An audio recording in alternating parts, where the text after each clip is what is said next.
దేవుడు వేషాన్ని మార్చుకోమని చెబుతాడా, మనసు మార్చుకోమని చెప్పాడా? వేషం మార్చుకోండి అని చెబుతున్నది నేడున్న బోధ, ఇది మనిషి బోధ. కానీ బైబిల్ బోధ, క్రీస్తు బోధలో మనసు మార్చుకోండి అంతే. ఏమంటే చూద్దాం, లూకాసు వార్త 3వ అధ్యాయం 3వ వచనం.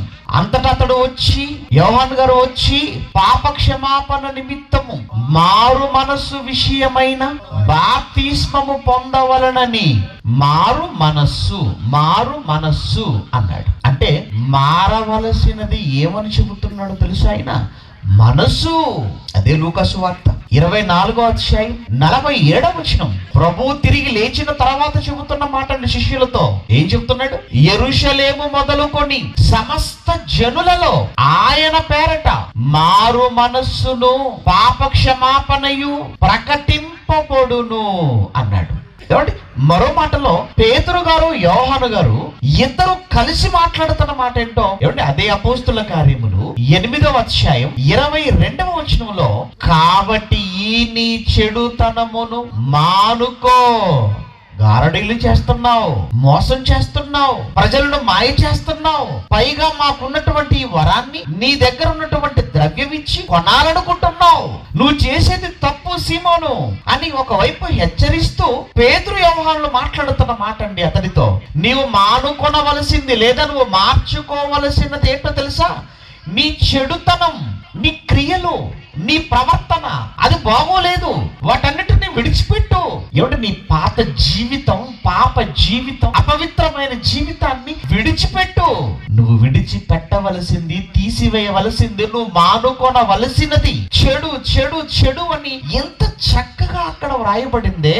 ఇంత చక్కగా ఆయన తేటగా ప్రకటిస్తున్నారే. ఈ నీ చెడుతనమును మానుకొని నీవు మారు మనసు పొందు, నువ్వు మారు మనసు పొందు.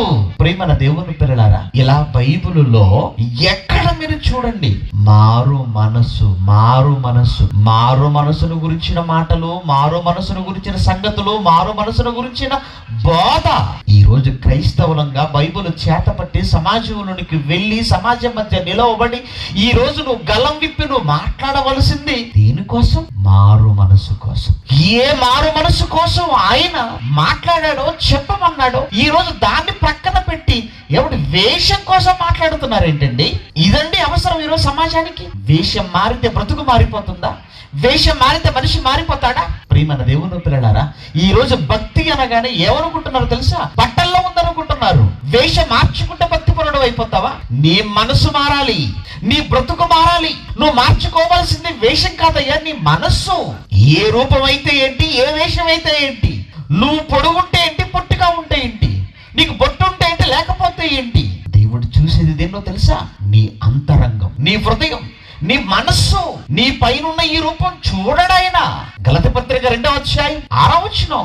దేవుడు నరుని వేషమును చూడడు చెప్పేశాడు ఆయన. దేవుడు చూడడు అన్న తర్వాత నువ్వెవరు చెప్పడానికి? దేవుడే పట్టించుకోరన్న తర్వాత నీకెందుకయ్యా అంత పట్టింపు? ఈ శరీరమే నిష్ప్రయోజనం అన్నాడే. ఈ శరీరానికి అలంకరించేవి ఇవి ఏమైనా ప్రయోజనకరమైనవా? ఆత్మ జీవింప చేసేది శరీరము కేవలం నిష్ప్రయోజనం. ఒకానొక రోజు ఈ శరీరం శవంగా మారితే పెట్టెలో పెట్టి తీసుకొని వెళ్ళి గోతులో పెడితే మట్టిలో మట్టయిపోతుంది, లేదా కట్టెల మీద పెడితే కాలి బూడిదైపోతుంది. ఈ శరీరానికి నువ్వు ఎంత అలంకరించుకున్నా ఒక రోజు ఇది మట్టవ్వాలి, బూడిదైపోవాలి. ప్రభు దీనికోసం చెబుతాడా? దీని కొరకు మాట్లాడతాడా? ఆయన మాట్లాడింది, ఆయన చెప్పింది, ఆయన బోధించింది ఎవడు దేవుడు బైబిల్లో వ్రాయించింది నీ మనస్సు కొరకు చెప్పాడు. కీర్తనల గ్రంథం 51వ అధ్యాయం 17వ వచనం. విరిగిన మనస్సే దేవునికి ఇష్టం. ఏది కావాలి దేవునికి అన్నప్పుడు నీ మనస్సు. విరిగిన మనస్సు, మారిన మనస్సు.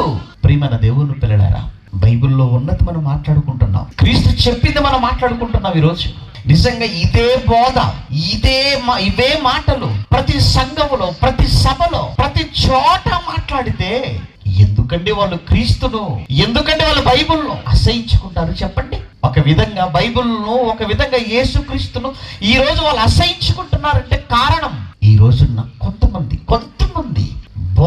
బోధకుల వలన కాదంటారా? మీరు ఆలోచించండి. అందుకే అన్నాడు, ఇదిగో మిమ్మును బట్టి అన్యజనుల మధ్య నా నామము దూషింపబడుతుంది. చూసేది పైరూపం కాదా? కాదు. దేవుడు చూసేది నీ మనస్సు. ఆలోచనలకు కేంద్రం అది. ఆలోచనలకు కేంద్ర స్థానం అది మనస్సు లేదా హృదయం. అది మారాలి, అది మార్పు చెందాలి. ప్రభు వచ్చిందే దానిని మార్చడానికి వచ్చాడు. దేవుడికి కావలసింది కూడా అదే. సమూయేలు మొదటి గ్రంథం 16వ అధ్యాయం 4 నుంచి మనం చూడగలిగితే, ఏమండి, సమూయేలు వెళ్ళాడు యెషయి ఇంటికి.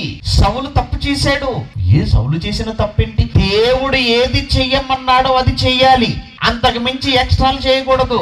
సౌలు అమాలేకీయుల యొద్దకు వెళ్ళు, అమాలేకీయులకు కలిగిన సమస్తాన్ని నాశనం చేసేయి, వారు మిమ్మల్ని పెట్టిన బాధలు నాకు జ్ఞాపకం ఉన్నాయి, ఏది ఉండకూడదు. కానీ సౌలు వెళ్ళాడు. చేసిన తప్పేంటో తెలుసా? అందులో ఉన్న మంచి పశువులు ఏవైతే ఉన్నాయో వాటన్నిటిని పక్కన పెట్టాడు. ఏంటి సౌలు నువ్వు చేసినదంటే, ఇవి పక్కన పెట్టింది, ఇవి తీసుకుని వచ్చింది నీకు బలివ్వటానికే అని మరలా దేవుడితో చెప్తున్నాడు. దేవుడు చెప్పినదేంటి? సమస్తాన్ని కూడా హతం చేయి, సమస్తాన్ని చంపబడేసేయి. నువ్వు అదే చెయ్యి. కానీ నువ్వేం చేసావు? దేవుడు కోసం అని చెప్పి నువ్వు జంతువులను తీసుకుని వచ్చి పక్కన పెట్టావు. అది నువ్వు చేసిన తప్పయ్యా సౌలు. నువ్వు నా మాట వినటం ముఖ్యం. అందుకే బలులు అర్పించుట కంటే యెహోవా మాట వినుట శ్రేష్టం. నీ బలులు నాకెందుకు? నా మాట వినడం ముఖ్యం. ఏమంటే దేవుడికి ఏది ఇష్టం అండి? ఆయన మాట వినేవాడంటే ఇష్టం. ఆయన మాటకు లోబడేవారంటే ఇష్టం.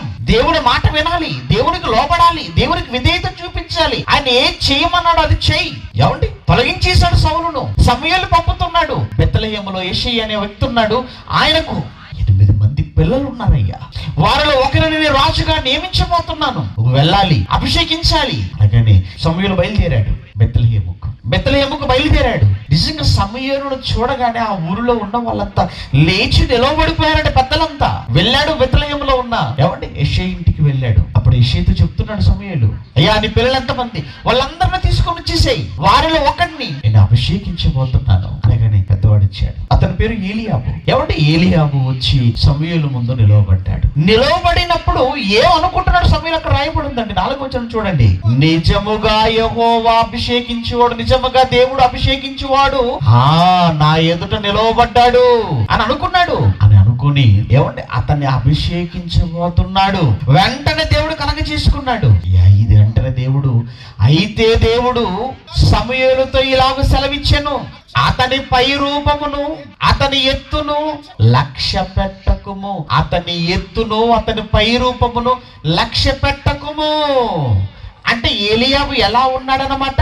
మంచి హైటు, మంచి పర్సనాలిటీ.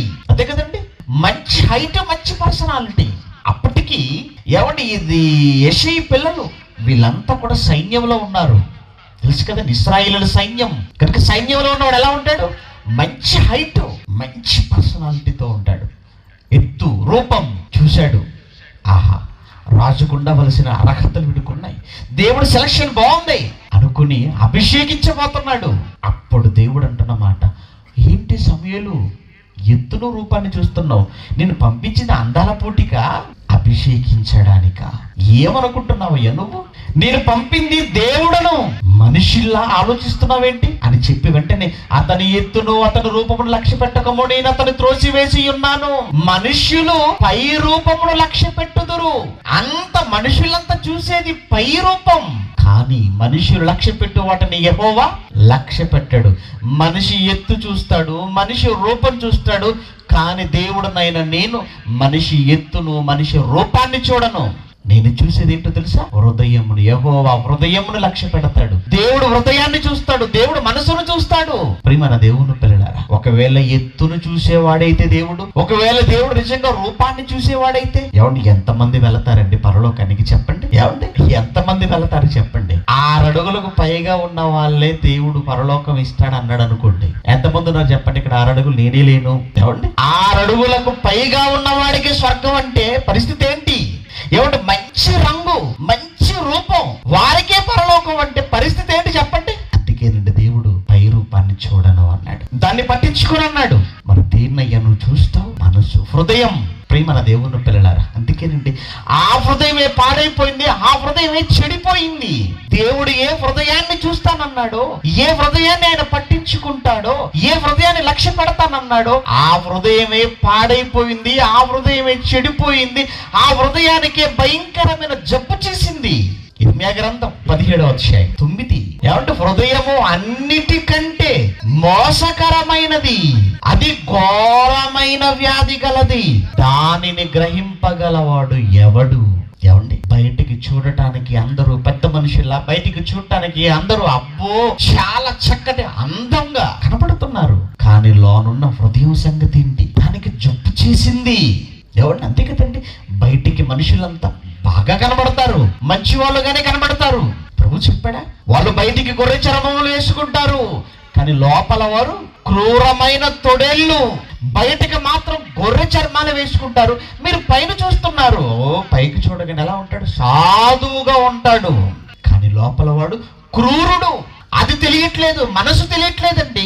మనిషి హృదయం ఎంత భయంకరంగా మారిందో అది ఎవరు పట్టించుకోవడం లేదు. ప్రియమైన దేవుని పిల్లలారా, అన్నింటికంటే ముఖ్యమైనది నీ మనసు అన్న సంగతి మర్చిపోయావా? అన్నింటికంటే ప్రధానమైనది నీ హృదయం అన్న సంగతి మర్చిపోయావా? నీ హృదయం మారనంత వరకు, నీ మనసు మారనంత వరకు నువ్వు పైనున్న బొట్టు తీసేస్తే ఏంటి, గాజులు లేకుండా ఉంటే ఏంటి, పూలు లేకుండా ఉంటే ఏంటి, తెల్ల బట్టలతో ఉంటే ఏంటి, ఎలా ఉంటే ఏంటయ్యా? మారవలసిన నీ మనసు